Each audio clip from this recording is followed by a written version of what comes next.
नमस्कार मित्रों, मैं नवीन कुमार प्रतिभा कोचिंग सेंटर की मैथ क्लासेस में आपका स्वागत करता हूं और आशा करता हूं इस कोरोना वायरस के कारण आई हुई विकट परिस्थितियों में अपने परिवार के साथ सुकुशल होंगे। कल मैंने आपको भागफल के नियम के विषय में समझाया और बताया था कि भागफल के नियम से लगभग 7 से 8 प्रकार के क्वेश्चन बनते हैं, जिनमें से 1 से 3 क्वेश्चन के मध्य अधिकांश एग्जाम में पूछ लिए जाते हैं। तो भागफल के नियमों में से मैंने कल आपको 3 प्रकार के क्वेश्चनों को हल कराया था। आज हम भागफल के नियम में से चौथे टाइप को लेकर चलते हैं। एग्जाम्पल है भाग के एक प्रश्न में शेष फल 0 है। एक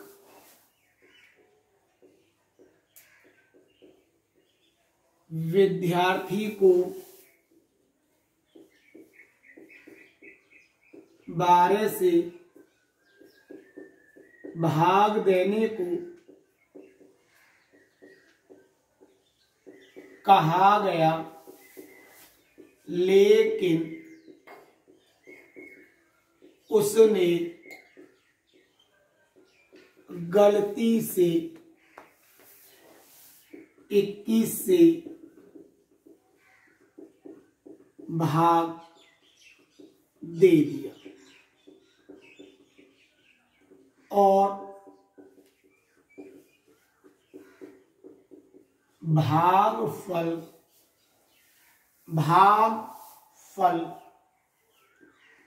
40 प्राप्त किया। 40 प्राप्त किया।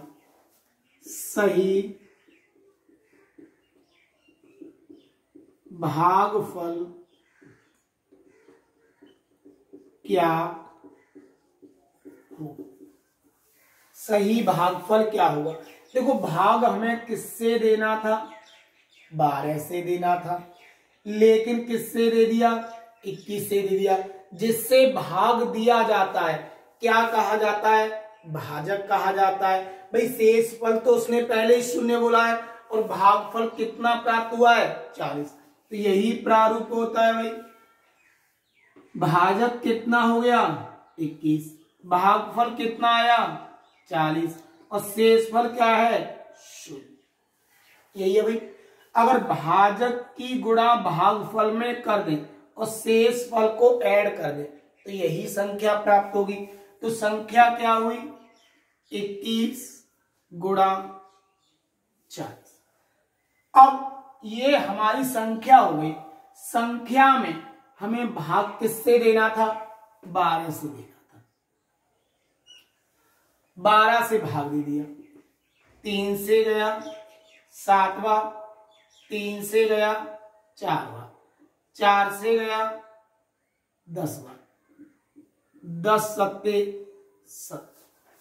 यही हमारा आंसर है। एक एग्जाम्पल और देखते हैं।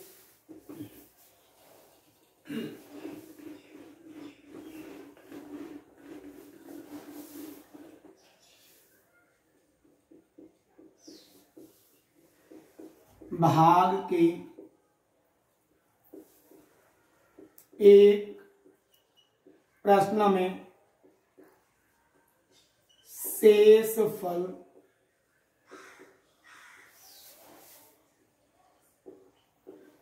0 है।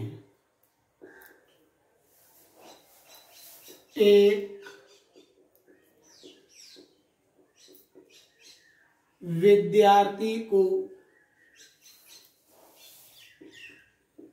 24 से भाग देने को कहा गया, लेकिन गलती से 42 से भाग दे दिया।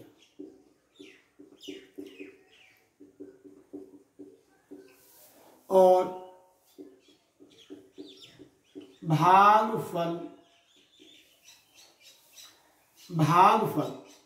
48 प्राप्त किया।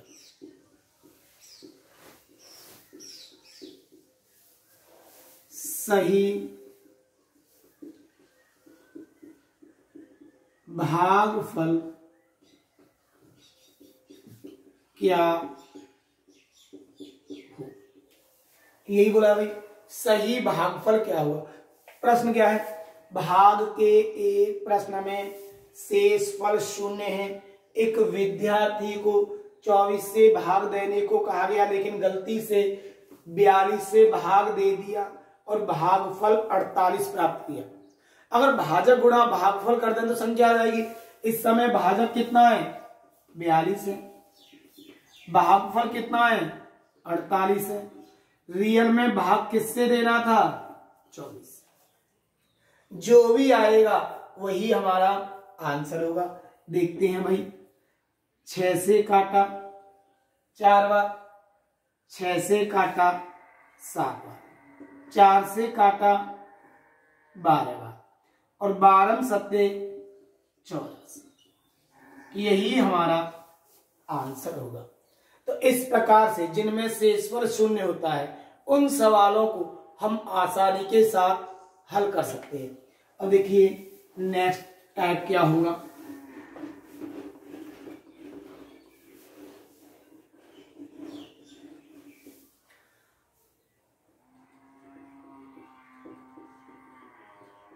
भाग के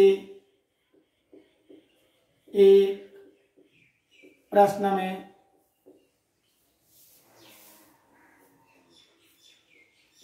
56 से भाग देने पर 39 शेष बचता है। 39 शेष बचता है।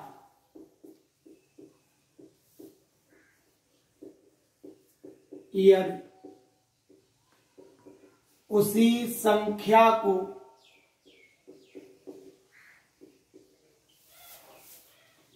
चौदह से भाग दिया जाए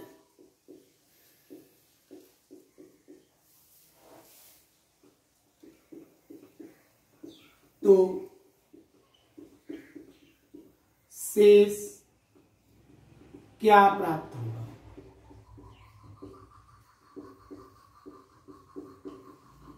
शेष क्या प्राप्त होगा।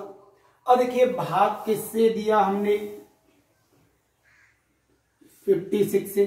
संख्या हमें नहीं पता है, शेषफल कितना बचा है, 39।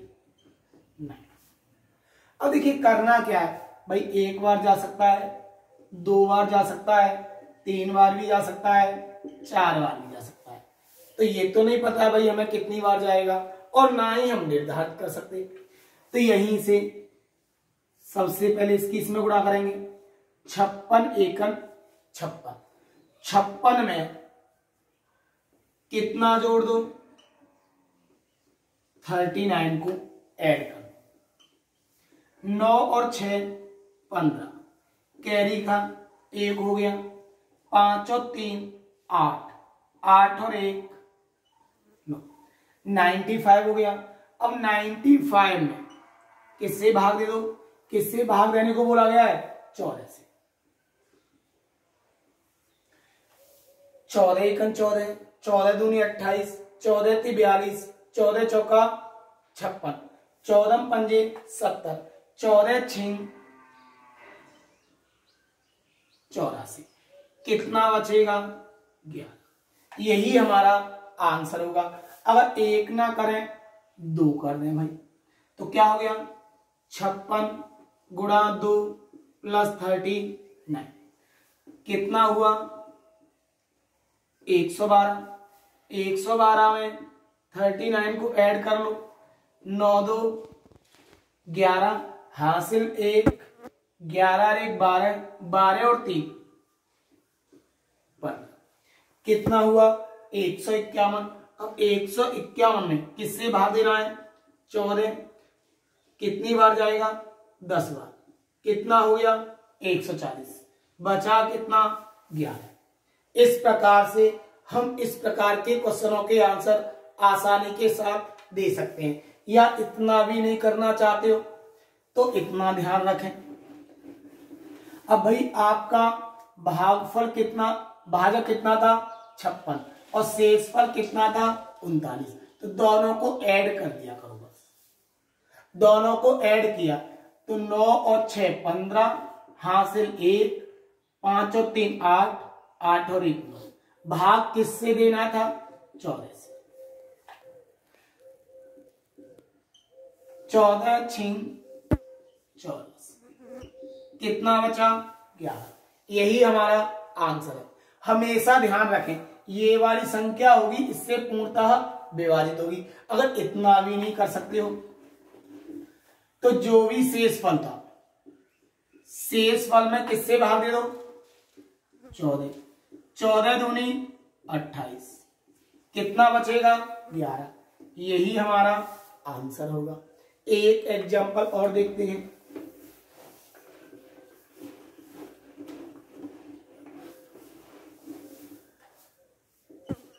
भाग के एक प्रश्न में किसी संख्या को 45 से भाग देने पर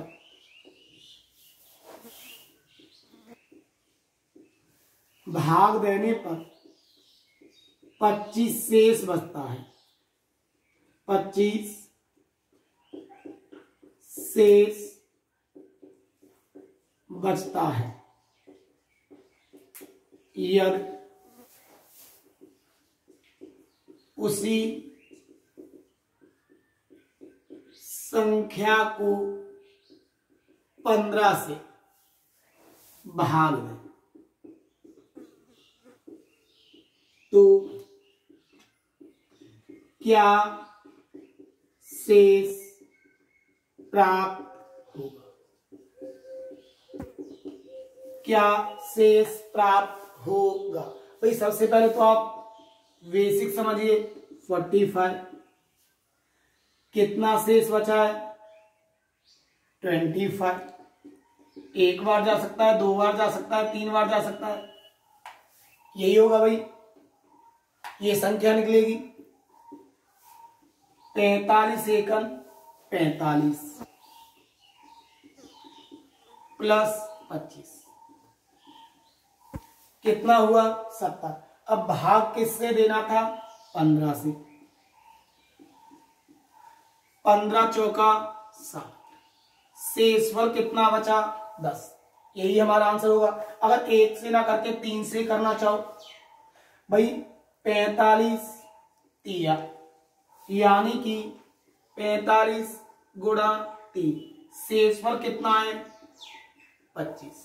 45 की गुणा 3 में करेंगे तो कितना होगा 135 हो जाएगा। 135 और 25 कितना हो जाएगा 160 हो जाएगा। और भाग किससे दे रहा है 15 से। 15 ढाई 150 शेषफल क्या आएगा 10। यही हमारा आंसर है। अगर मैंने आपको समझाया था भाई इतना भी ना कर पाओ तो जो भी शेष बचा था, शेष कितना बचा था 25 बचा था और 25 में कितनी से भाग दे दो 15 से भाग दे। 15 से भाग देंगे 15 एकम 15 शेषफल क्या प्राप्त हुआ 10। यही हमारा आंसर है। तो इस प्रकार के सवालों को आप आसानी के साथ हल कर सकते हो। नेक्स्ट टाइप देखिए,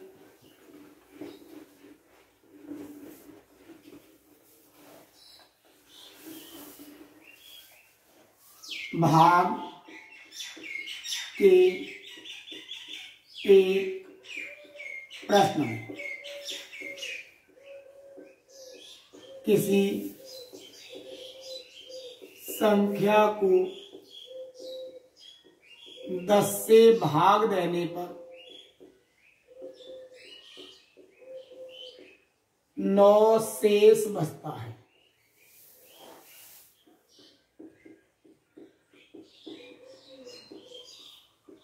यदि उसी संख्या के वर्ग को 10 से भाग दें तो क्या शेष फल प्राप्त होगा? प्राप्त होगा। अब भाई हमने संख्या क्या मान ली है? भाग किससे दिया हमने? 10 से। शेषफल क्या बचा? 9 बचा। अब क्या बोला है कि उस संख्या को भाग ना देकर उस संख्या के वर्ग को भाग दे। क्या हो रहा है? संख्या के वर्ग को। भाई संख्या के वर्ग को मतलब एक्स स्क्वायर हो गया। जब एक्स स्क्वायर हो जाएगा तो 9 का भी क्या हो जाएगा? वर्ग हो जाएगा। और 9 का वर्ग कितना हो जाएगा? 81 हो जाएगा। और 81 में आप किससे भाग दे दो? 10 से भाग दे दो। कितनी बार गया? 8 बार। शेषफल क्या प्राप्त होगा? यही आपका आंसर है। तो हमेशा ध्यान रखें इस प्रकार के प्रश्नों में, अगर संख्या का वर्ग कराए तो शेषफल का वर्ग कर दो, संख्या का क्यूब कराए तो शेषफल का क्यूब कर दो, संख्या को 2 गुना कराए तो शेषफल का 2 गुना कर दो, संख्या का 3 गुना कराए तो शेषफल का 3 गुना कर दो। उसके बाद जो मूल संख्या में भाग दे रहा था, इस प्रकार के प्रश्नों में हमेशा उसी संख्या से भाग दिया जाएगा। प्रारंभ में 10 से भाग दिया है तो बाद में भी वो किससे भाग दिलवाएगा? आपसे 10 से ही भाग दिलवाएगा। तो इस प्रकार के प्रश्नों को हम आसानी के साथ कर सकते हैं। अगर इस प्रकार भी समझा सकते हैं, भाई संख्या थी x, भाग दिया किससे? 10 से, शेष क्या बचा? 9 शेष बचा। भाई शेष क्या बचा? 9 शेष बचा। अब क्या करा है? एक्स स्क्वायर को 10 से भाग देना है, 10 से भाग देना है। तो भाई जब हम इसका वर्ग कर रहे हैं, इसका भी क्या हो जाएगा? वर्ग। 9 का वर्ग कितना हुआ? 81। 81 हुआ और 81 में 10 से भाग चला जाएगा। 10 अट्ठे 80। शेषफल क्या बचा? 1। यही हमारा आंसर है। अगर इस प्रकार से भी समझ में नहीं आता है तो इतना ध्यान दो, सबसे पहले हमने भाग किससे दिया? 10 से। हमने माना 1 बार जा सकता है, 2 बार जा सकता है, 3 बार जा सकता है, और शेषफल क्या बचेगा? 9 बचेगा। गुणा करते हैं और इसको ऐड कर देते हैं। 10 एकम 10, 10 में 9 से कर दिया, 9 को ऐड कर दिया तो कितना हो गया? 19 हो गया। अब भाई हमारे मूल संख्या हुई 19। अब क्या होगा? संख्या के वर्ग को 19 का कर दो वर्ग। 19 का वर्ग कितना होगा? 361। यही होगा भाई। और 361 में किससे भाग दे दो? 10 से भाग दे दो। 10 दिया 30। कितना बचा? 6। क्या उतारो? 1। दक्षिण 7। शेषफल क्या आएगा? यही हमारा आंसर है। इस प्रकार से हम प्रत्येक क्वेश्चन को कर सकते हैं, चाहे 2 गुना बोले, चाहे 3 गुना बोले, चाहे संख्या का वर्ग कराए, चाहे संख्या का घन कराए, कभी भी प्रश्न गलत नहीं होगा। चलो एक एग्जांपल और एक देखते हैं।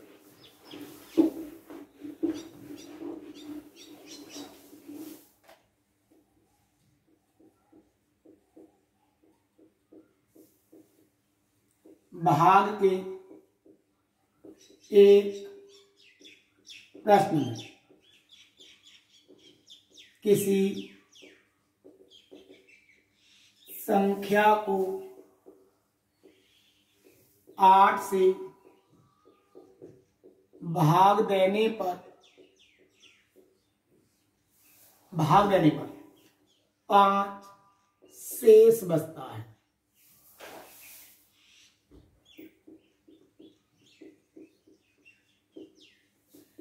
यदि उसी संख्या के 4 गुने को 8 से भाग दें तो क्या शेष प्राप्त होगा? क्या शेष प्राप्त होगा? अब भाई यहां की तो बोला नहीं है, एक बार क्वेश्चन को ध्यान पूर्वक पढ़िए। भाग के एक प्रश्न में किसी संख्या को 8 से भाग देने पर 5 शेष बचता है। यदि उसी संख्या के 4 गुने को 8 से भाग दे तो शेष पर क्या प्राप्त होगा? भाई हमने संख्या मानी है, भाग किससे दिया? 8 से, शेष पर क्या बचा? 5। अब क्या करा है? संख्या के कितने गुने को? 4 गुने को। तो अब हमें भाग किसको देना है? 4x को। और 4x को भाग हमें किससे देना है? 8 से देना है। 8 से देना है। जब ये 4x हो गया तो 4 की मल्टीप्लाई किसमें हो जाएगी? 5 में। तो 4 पंजे 20, भाग किससे दे दो? 8। कितना हुआ? 8 दूनी 16, शेष पर क्या बचा? 4। यही हमारा आंसर है। सामान्य रूप से समझे तो भाई शेष पर क्या था? 5 था। कितना गुणा किया है? 4 गुणा किया है। तो 4 की गुणा किसमें कर दो? 5 में। 4 पंजे 20, भाग किससे देने को बोला है? 8 से। 8 दूनी 16, शेष पर क्या बचा? 4। यही हमारा से भाग देने पर कितनी बार गया? 2 बार गया। और 2 बार जाने पर शेष क्या बचेगा? 4 बचेगा। तो इस प्रकार के प्रश्न आपके सही तरह से समझ में आ गए होंगे। आशा करता हूं घर पर इस प्रकार के प्रश्नों को आप स्वयं बनाकर या जो भी पुस्तक मिलती है उसमें देखकर इस प्रकार के प्रश्नों को हल करने की कोशिश करें। नेक्स्ट टाइप होगा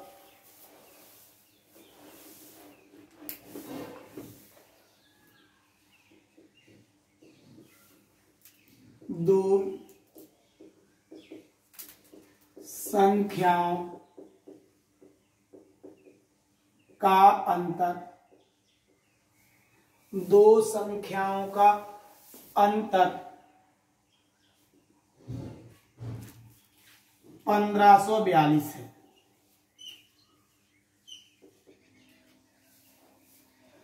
छोटी संख्या से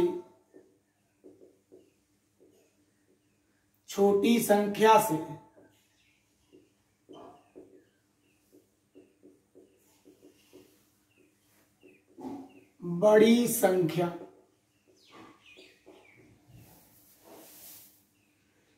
संख्या में भाग देने पर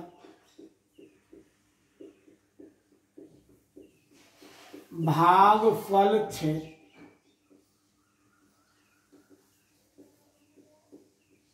तथा शेषफल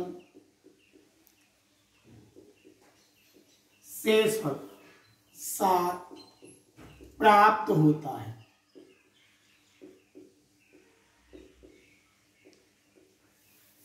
होता है। तो छोटी संख्या क्या हो? छोटी संख्या क्या होगी? एक तो हम ऑब्जेक्ट से करते हैं, तो ध्यान रखें इन प्रकार के प्रश्नों को ऑब्जेक्ट से करने की आवश्यकता नहीं है। एक संख्या को आप अचर पद क्या मान लो? x मान लो। अब भाई छोटी संख्या हमने मानी x और अंतर क्या है? 1542। अगर 1542 में छोटी संख्या को जोड़ दें तो बड़ी संख्या प्राप्त हो जाएगी। तो बड़ी संख्या कितनी हो गई? 1542 प्लस x। ये छोटी संख्या हो गई, ये बड़ी संख्या हो गई। अब भाई इसमें भाग दिया है इससे, भाई इसमें जब इससे भाग दिया है तो क्या होता है? ये बन गया आपका भाज्य, ये बन गया आपका भाजक। तो क्या होता है? भाजक गुणा भागफल। भागफल कितना है? 6 प्लस शेषफल कितना है? 7। हमेशा किसके बराबर होता है? भाज्य के बराबर होता है। इस 7 को इधर पहुंचा दें और इस x को इधर ले। तो भाई इधर x लेके आएंगे तो कितने बचेंगे? 5x। इधर ले जाएंगे इसे 1535। 5 से काट सकते हो, 5 3 15। भाई 3 ना जाने का 0, 5 7 33। यही क्या होगी? छोटी संख्या होगी। अगर हमसे यहीं पर कहता बड़ी संख्या ज्ञात कीजिए तो बड़ी संख्या ज्ञात करने के लिए यहां पर x में इसे ऐड कर देंगे। 1542 प्लस 307। ये कौन सी संख्या निकलेगी? बड़ी संख्या निकलेगी। 7 और 2 9, 4 का 4, 5 और 3 8, 1 का 1, 1849। यही हमारा आंसर होगा। एक एग्जांपल और देखते हैं।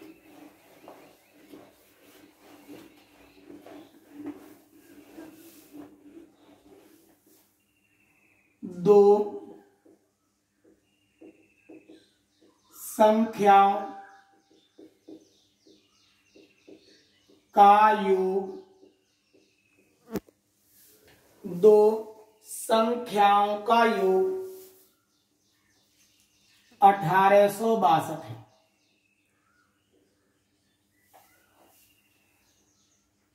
छोटी संख्या से बड़ी संख्या को भाग देने पर भागफल 4 तथा शेषफल 12 प्राप्त होता है।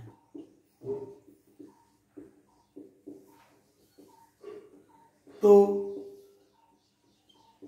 छोटी संख्या क्या होगी? सवाल को ध्यान पूर्वक पढ़िए। हमने क्या बोला है? दो संख्याओं का योग 1862 है। पिछले सवाल में लास्ट क्वेश्चन में क्या था? ये योग है। लास्ट क्वेश्चन में हमें अंतर दिया गया था। 1862 है। छोटी संख्या से बड़ी संख्या को भाग देने पर भागफल 4 तथा शेषफल 12 प्राप्त होता है। तो छोटी संख्या ज्ञात कीजिए। हमने छोटी संख्या मानी x। अब भाई योग है, अगर योग में से एक संख्या को घटा रहे तो दूसरी संख्या निकल आती है। तो दूसरी संख्या कितनी हो गई? 1862 माइनस x। ये बड़ी संख्या हो गई और ये क्या हो गई? छोटी संख्या हो गई। अब आगे सवाल को पढ़ते हैं। क्या हो रहा है? छोटी संख्या से बड़ी संख्या को भाग देने पर, भाग किससे दिया जा रहा है? छोटी संख्या से। किसको दिया जा रहा है? बड़ी संख्या को। तो बड़ी संख्या क्या बन गई? भाज्य। छोटी संख्या क्या बन गई? भाजक। तो क्या होता है? भाज्य बराबर भाजक गुणा भागफल प्लस शेषफल। और शेषफल कितना है? 12। 12 को इधर ले गए, x को इधर ले गए तो ये कितना हुआ 1850 और ये कितना हो गया 5x, 5 से काट दो, 5 दिया 15, 5 सत्ते 35, कितना हुआ 370। यही क्या होगा बड़ी संख्या, छोटी संख्या होगी, यही हमारी छोटी संख्या होगी। अगर बड़ी संख्या निकालना है तो 1862 में से 370 को माइनस कर देंगे, जो भी प्राप्त होगी वह बड़ी संख्या होगी। प्रश्न अच्छी तरह से समझ में आ गया होगा कि जब यहां योग बोलेगा तो अचर पद योग में से घटाकर बड़ी संख्या प्राप्त होगी, अगर अंतर बोलेगा तो अचर पद अंतर में जोड़कर हमेशा बड़ी संख्या प्राप्त होगी। इतना हम जानते हैं, भाज्य बराबर भाजक गुणा भागफल प्लस शेषफल। नेक्स्ट टाइप देखते हैं।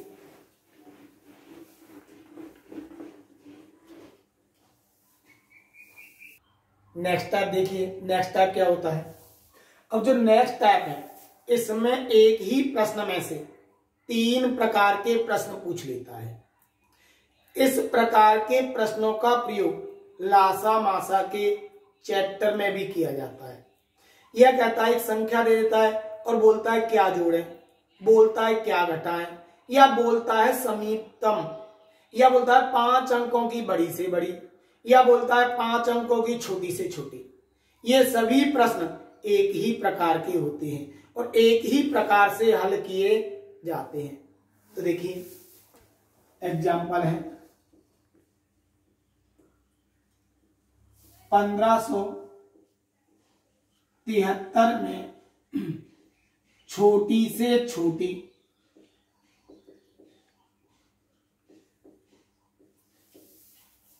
कौन सी संख्या जोड़ी जाए कि योगफल 12 से पूर्णतः विभाजित हो जाए।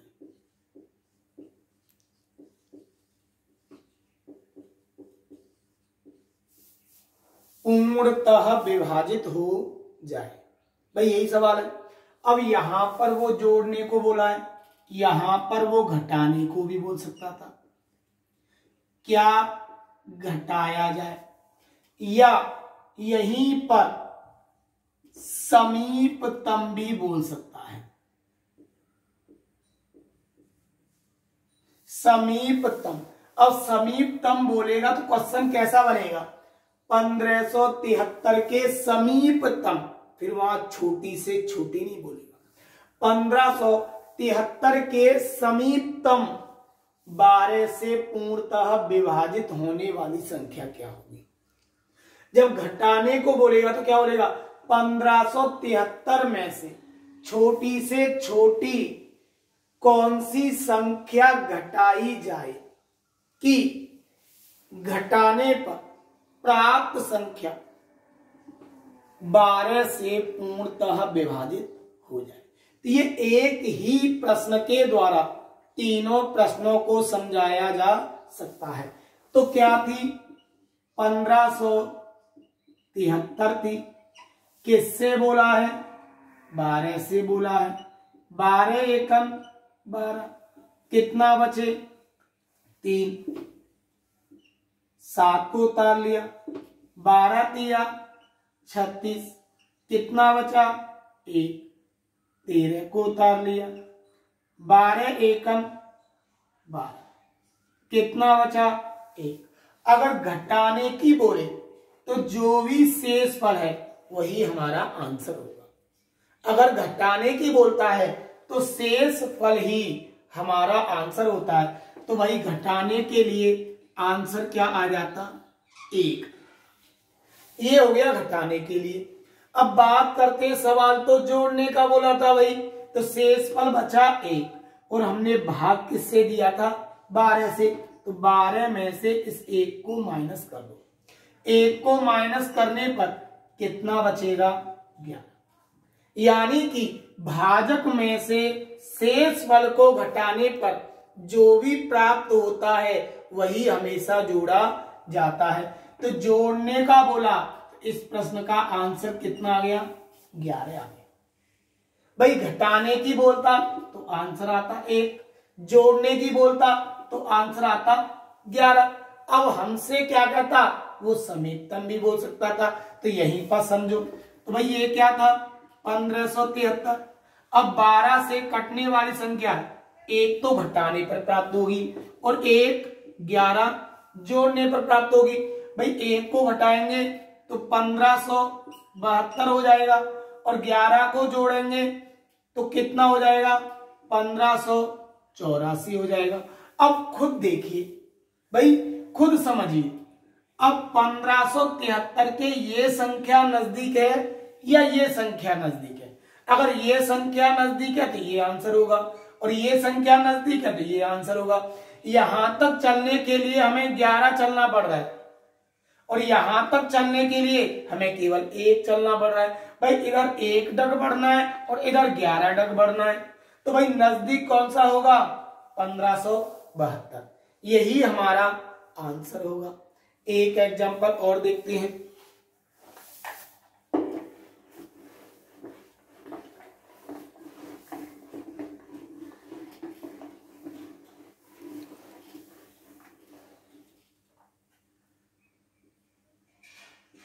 अठारह सौ 43 के में से 1843 में से कौन सी छोटी से छोटी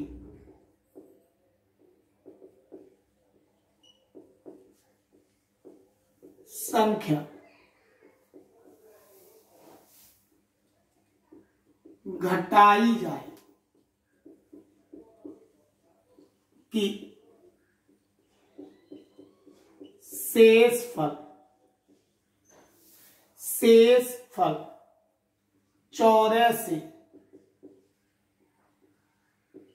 पूर्णतः विभाजित हो जाए। भाई यही सवाल है। तो क्या है, 1843 किससे करना है, 14 से। 14 एकम 14 बचा 4, 14 तिया 42 बचा 2, कितना ले लिया 3, 14 एकम 14 कितना आ गया भाई, 23 में से 14 गए तो कितना आ गया, 9 आ गया। तो हमारा था क्या था, घटाया जाए, तो यही हमारा आंसर।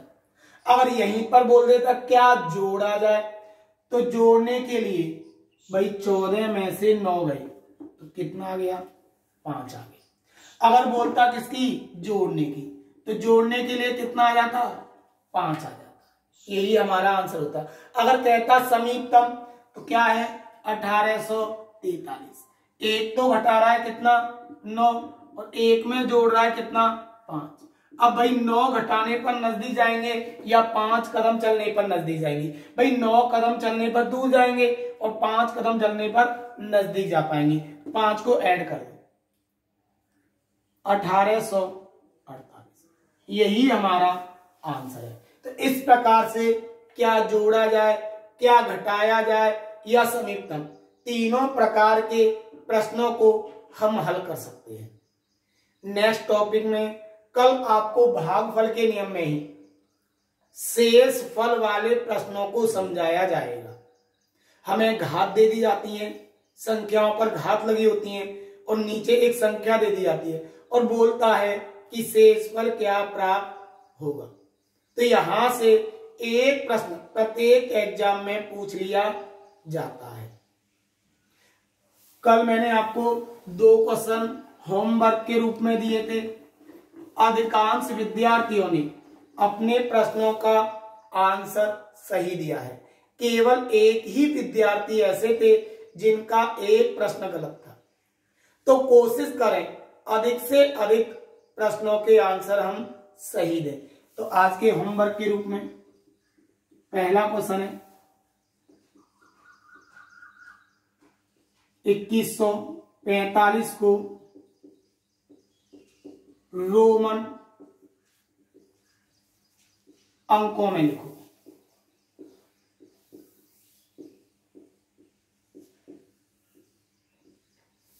रोमन अंकों में लिखो। दूसरा क्वेश्चन है आपके लिए 7 की पावर 114 में इकाई अंक क्या है? इकाई अंक क्या है? See you tomorrow.